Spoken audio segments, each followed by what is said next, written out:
Hey guys, what's going on?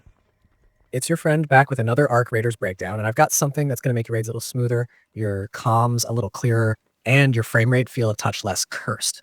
We just got Hotfix 1.00 and 005, and instead of tossing you a quick list and bouncing, I want to walk you through what these fixes actually mean in real matches, how they touch your builds, your loot routes, T, and those moments where you swear the game is playing tricks on you. Think of this as the patch notes you can actually feel in your hands, not just read on a launcher screen. Let's start with the change that's going to matter immediately for a bunch of you who love tinkering with builds. Augments finally behaving the way you thought they should from the start. If you've ever stacked an augment that promised to trigger an effect, health regen when certain conditions are met, damage bumps after a specific move, utility procs that were supposed to kick in at clutch times, and then found yourself second guessing whether you'd imagined the whole feature, this hotfix is for you. The most noticeable bit is around the down but not out situations where your augment effects didn't trigger if you activated them during those scrappy, on-the-ground moments. That weird inconsistency could literally decide whether you make it to extraction or bleed out while your squad is shouting about crawlers on your 6. Now, those triggers should reliably fire, which turns planned synergies back into actual strategies instead of coin flips. For players who love the adrenaline rush of saving a run with smart timing rather than just raw DPS, this is going to feel like someone put the soul back into the perk system. Speaking of runs saved or ruined, crashes are the silent killer of fun. The team knocked out multiple causes of hard crashes and addressed a memory leak tied to Steam avatars. If you've ever felt your session slowly get mushy and then eat it at the worst moment, you know why this matters. The leak fix isn't just about stability on paper, it's about keeping your PC from quietly choking as the lobby cycles through avatars or as you bounce between social screens and the loadout page. Fewer crashes mean more runs back to back, more reps to learn those routes, and fewer "sorry, I got booted" messages in your squad chat. It's the kind of invisible improvement you only notice when suddenly you're 10 raids deep and still going strong. Now, let's talk voice. Proximity voice and the VoIP interface got some love, which is bigger than it might sound. A lot of you rely on proximity chat both for alliances and for those chaotic "are we cool" moments when you bump into another crew mid-fight. When voice breaks or when the UI doesn't show that you're actually talking, it can cause the kind of misunderstandings that end with one team wiping the other by accident. Cleaner, more reliable proximity voice means the social layer of the game can breathe again. You can bargain, fake out, intimidate, or coordinate with the clarity that this style of shooter thrives on. If you're the kind of player who uses VoIP for mind games, you just got your best toy polished and put back in the sandbox. Another change that's going to ripple across the player economy is around key drop chances. A bunch of you were reporting odd or downright wrong rates in certain situations, and the devs adjusted those chances to line up with the intended flow. That doesn't just impact how fast you get into locked rooms, it influences the entire pacing of a session. When keys are too stingy, players dogpile the same hot zones over and over, which can turn every match into a predictable meat grinder. When keys drop fairly, routes diversify, teams spread, and the tension returns to that perfect balance of we could get rich, but we might get ambushed. Expect more variety in how squads move through the world, and fewer runs that feel like a rerun of last night's grind. For the lore hunters and completionists, there's a temporary but important tweak. Virtual tracking has been disabled for codex trackers. In normal words, that means all objective types should unlay the way they're supposed to, without you having to wrestle with a tracking system that wasn't behaving. It's a stopgap to make sure your progress isn't stuck behind a system that's still being tuned, and I'm all for these pragmatic, fix now, polish later choices when they unstick players who are trying to see everything the game has tucked away. If you paused working on certain codex lines because they felt bugged, this is your signal to jump back in and clean up those entries. All right, let's pan the camera to visual polish and world fixes.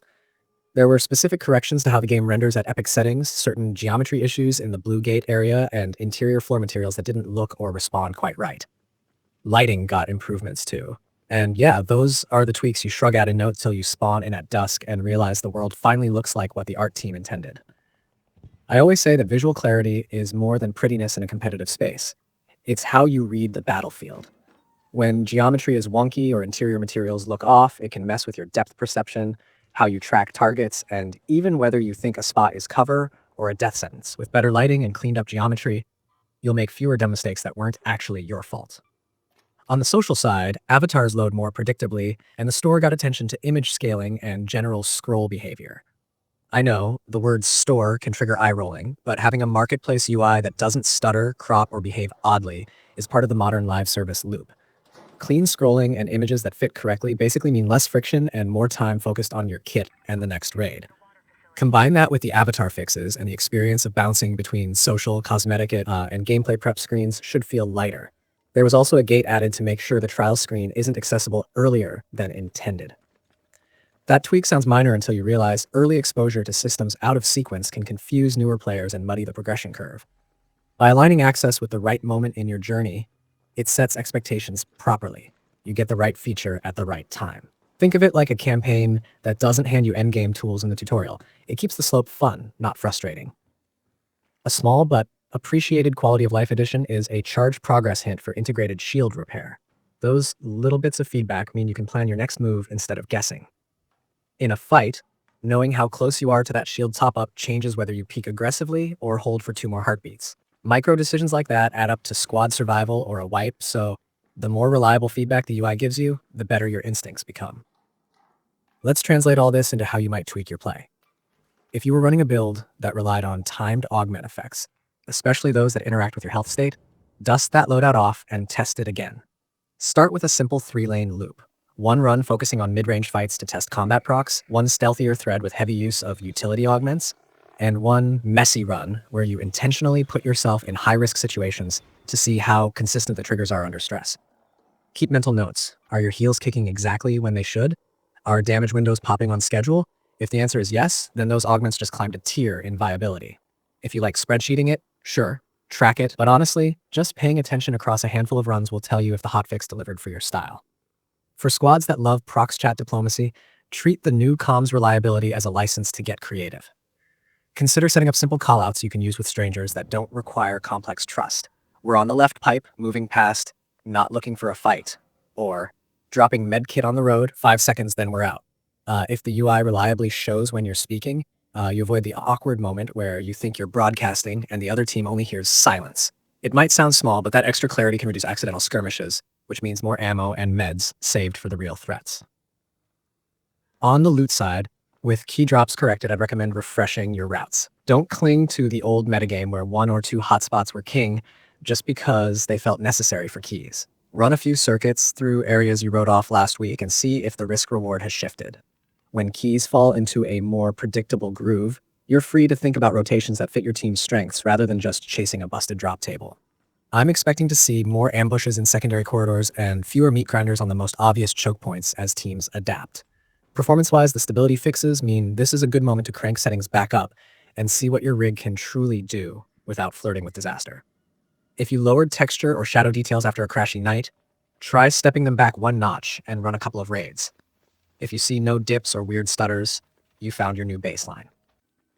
Also, with the Steam avatar memory issue addressed, hanging out in social spaces or cycling cosmetics shouldn't punish your session longevity, which is a quiet win for anyone who likes to squad hop or record content between matches.